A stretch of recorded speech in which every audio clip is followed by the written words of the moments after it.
ദേവരാഗം രചനാ സംഭാഷണം മൈഥിലി മിത്ര ഭാഗം 108. സാർ സാർ എപ്പോൾ വന്നു? ഇടത്തെ കൈ ബെഡിൽ കുത്തി അതിലേക്ക് തല താങ്ങി തനിക്ക് നേരെ ചെരിഞ്ഞു കിടക്കുന്നവനെ കണ്ടതും അത്ഭുതത്തോടെ അതിലുപരി അമ്പരപ്പോടെയാണ് വൈശാഖി ചാടി എഴുന്നേൽക്കുവാനായി പോയത്. പക്ഷെ മഹാദേവൻ്റെ കൈകൾ അവളെ വീണ്ടും ബെഡിലേക്ക് വലിച്ചിട്ടു.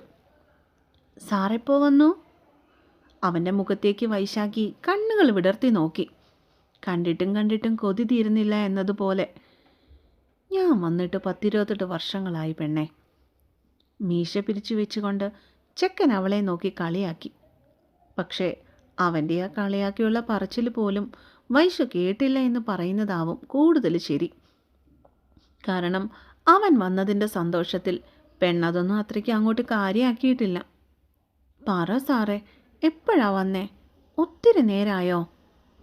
ചെക്കൻ്റെ കോളറിൽ പിടിച്ചുകൊണ്ടവൾ സ്നേഹത്തോടെ അവൻ്റെ കണ്ണുകളിലേക്ക് വീണ്ടും ഉറ്റുനോക്കിക്കൊണ്ട് കെഞ്ചി ചോദിച്ചു. വന്നിട്ടേ 1 മണിക്കൂറായി. അവളുടെ മുകളിലേക്ക് ഭാരം കൊടുക്കാതെ ചാഞ്ഞു കിടന്നുകൊണ്ട് പെണ്ണിൻ്റെ മൂക്കിൽ തൻ്റെ മൂക്കുകൊണ്ടൊന്ന് തൂത്തുവിട്ടു ചെക്കൻ. എന്നിട്ടെന്തേ എന്നെ വിളിക്കാഞ്ഞേ? അവനെ കാത്തുകാത്തിരുന്നിട്ട് ഉറങ്ങിപ്പോയവളുടെ കണ്ണുകളിൽ പൊടുന്നനെ ഒരു പരിഭവം ഉരുണ്ടുകൂടി. അതോ, ഞാൻ വന്ന് കയറിയപ്പോൾ നീ ഭയങ്കര ഉറക്കം. എന്തോ വിളിച്ചെഴുന്നേൽപ്പിക്കാൻ തോന്നിയില്ല.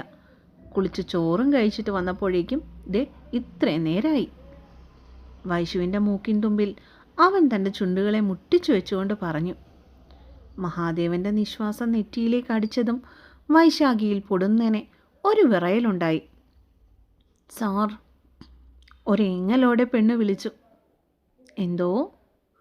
മുഖം താഴ്ത്തി അവളുടെ കണ്ണുകളിലേക്ക് ഉറ്റു നോക്കിക്കൊണ്ട് ദേവൻ വിളി കേട്ടു. ഇനി ഇങ്ങനെ എന്നെ ഇട്ടിട്ട് പോലെ.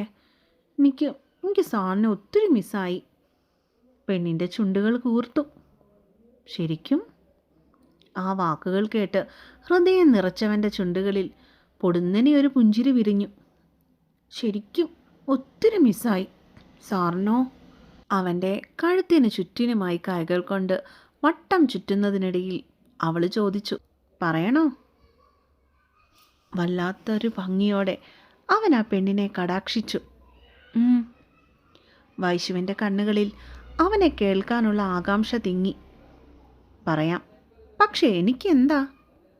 അത്രയും നേരം തനിക്കടിയിലായി കിടക്കുന്നവളെ വല്ലാതെ കടാക്ഷിച്ചവൻ്റെ കണ്ണുകളിൽ പൊടുന്നനെ ഒരു കുസൃതി മിന്നി മാഞ്ഞു. എന്ത്? അവൻ പറഞ്ഞത് വൈശാഖിക്ക് മനസ്സിലായില്ല.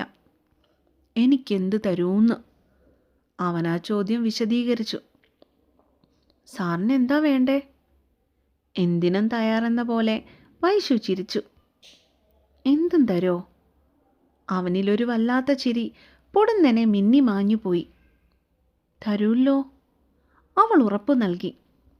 സത്യം? പിന്നെ വാക്കു മാറ്റരുത്. അവനിൽ വീണ്ടും കുറുമ്പായി. ഇല്ല, മാറ്റില്ല. ഇനി പറയ് പ്ലീസ്. അവൾക്കത് കേൾക്കാതിരിക്കാൻ പറ്റില്ലെന്നായി. പൊടുന്നനെ മഹാദേവൻ അവളിലേക്ക് ഒരിത്തിരി കൂടി ആഞ്ഞി. എന്നിട്ട് അവളുടെ മുഖത്തിന് മുകളിൽ ഒരു നിശ്വാസാകലത്തിൽ ചാഞ്ഞു കിടന്നു. എനിക്കിതെല്ലാം മിസ്സായി.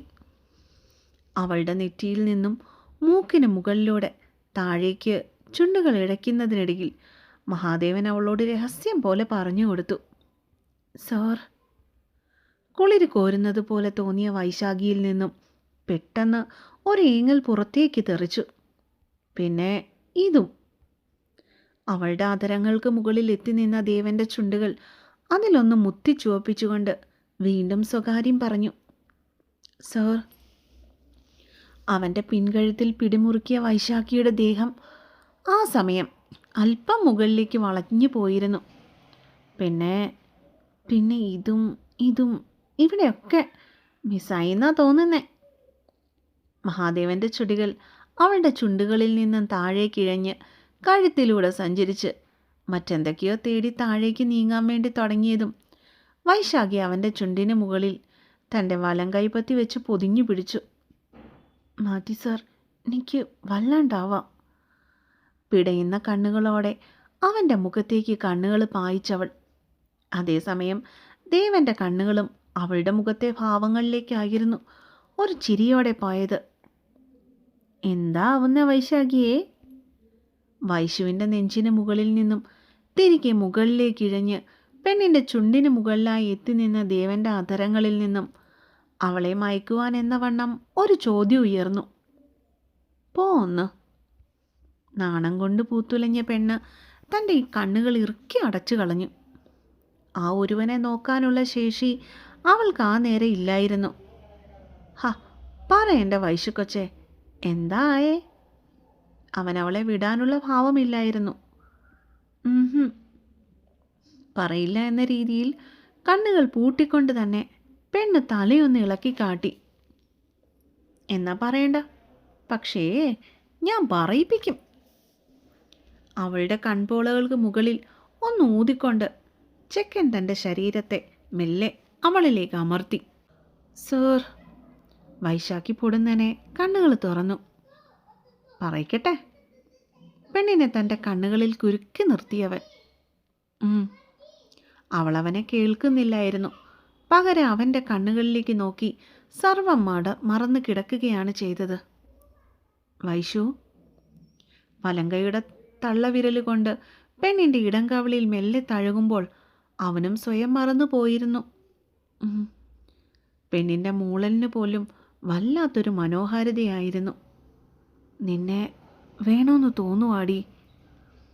ചൂട് പിടിക്കുന്ന ശരീരത്തെ സ്വയം നിയന്ത്രിക്കാൻ കഴിയാതെ അവൻ പുലമ്പിപ്പോയി. വൈശു ഒന്നും പറഞ്ഞില്ല. അവൻ്റെ കണ്ണുകളിലേക്ക് ഉറ്റുനോക്കി കിടന്നുകൊണ്ട് ദേവൻ്റെ മുഖത്തെ തൻ്റെ ചുണ്ടുകളിലേക്ക് അമർത്തി വെച്ചു കൊടുത്തു. അത് മതിയായിരുന്നു മഹാദേവനും. അവൻ ആ പെണ്ണിൻ്റെ മുഖം വലത്തെ കൈക്കുള്ളിൽ നിറച്ചിട്ട് പെണ്ണിൻ്റെ ചുണ്ടുകളെ മെല്ലെ തുടങ്ങി. ആ നേരം മറ്റൊന്നും മഹാദേവൻ ചിന്തിച്ചില്ല. ദിവസങ്ങൾ നീണ്ടുനിന്ന വിരഹവേദന അവനിൽ പ്രണയത്തെ അതിൻ്റെ ഏറ്റവും അങ്ങേയറ്റത്തെ തീവ്രതയിൽ കൊണ്ടുചെന്ന് എത്തിച്ചു വെച്ചിരുന്നു. അവനിലെ ചുംബനങ്ങളെ താങ്ങാനാവാതെ വൈശാഖിയിൽ നിന്നും മൂളലുകൾ പുറത്തേക്ക് ഇടതടവില്ലാതെ വന്നുകൊണ്ടിരുന്നു. അവയെല്ലാം ദേവനിൽ കൂടുതൽ ആവേശമുണർത്തുകയാണ് ചെയ്തത്. ചുംബിച്ച് തളർന്ന ചുണ്ടുകൾ എനിക്ക് പിരിഞ്ഞു നിന്നുവെങ്കിലും അവ നിമിഷങ്ങൾക്കുള്ളിൽ പിരിയാൻ പറ്റാത്തത്ര വിധത്തിൽ വീണ്ടും വീണ്ടും കൂടിച്ചേർന്നുകൊണ്ടിരുന്നു. പ്രണയം ഇരുവരിലും മറ്റെന്തൊക്കെയോ പുതിയ ഭാവങ്ങളായി പൊടുന്നനെ ഒഴുകാൻ തുടങ്ങി. വൈശാഖിയിലൂടെ ഇഴഞ്ഞു കയറിയ മഹാദേവൻ്റെ വിരലുകൾക്ക് വല്ലാത്തൊരു മാന്ത്രികയായിരുന്നു.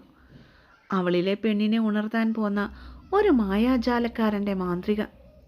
ഇടയ്ക്കെപ്പോഴോ അവളിലെ തങ്ങളെ മഹാദേവൻ പറിച്ചെറിഞ്ഞു. നാണത്തോടെ തന്നിൽ നിന്നും കമഴ്ന്നു കിടക്കാൻ തുനിഞ്ഞവളെ തിരിച്ചു കിടത്തുന്നതിനിടയിൽ ദേവൻ തൻ്റെ അവസാന വസ്ത്രങ്ങളും ഊരിയെറിഞ്ഞു കഴിഞ്ഞിരുന്നു. വൈശാഖി. ഇരുവരും തമ്മിൽ ഉരസിയപ്പോൾ അവിടെ തീപുഷ്പങ്ങളുണ്ടായി.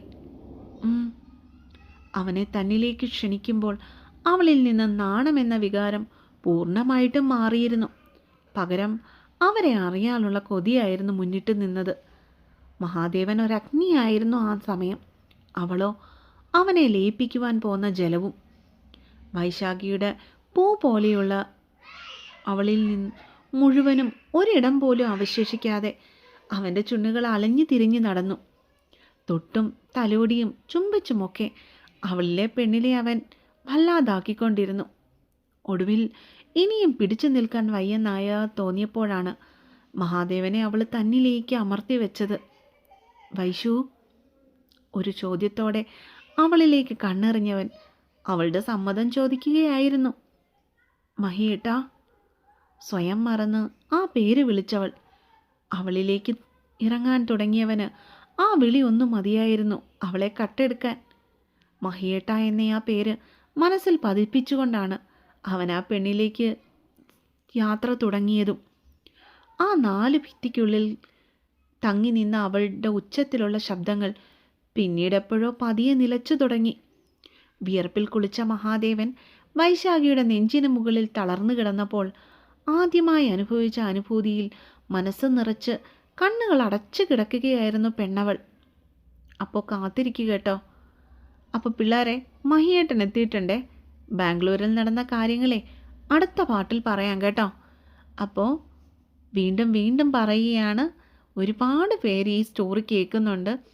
എല്ലാവരും എൻ്റെ ചാനൽ ഒന്ന് സബ്സ്ക്രൈബ് ചെയ്യാൻ മറക്കരുത് കേട്ടോ. ചെയ്തവരോടല്ല കേട്ടോ, ഇനിയും ചെയ്യാത്തവരോടാണേ. അപ്പോൾ ശരി, ബായ്. അടുത്ത പാട്ടുമായിട്ട് നാളെ കാണാവേ.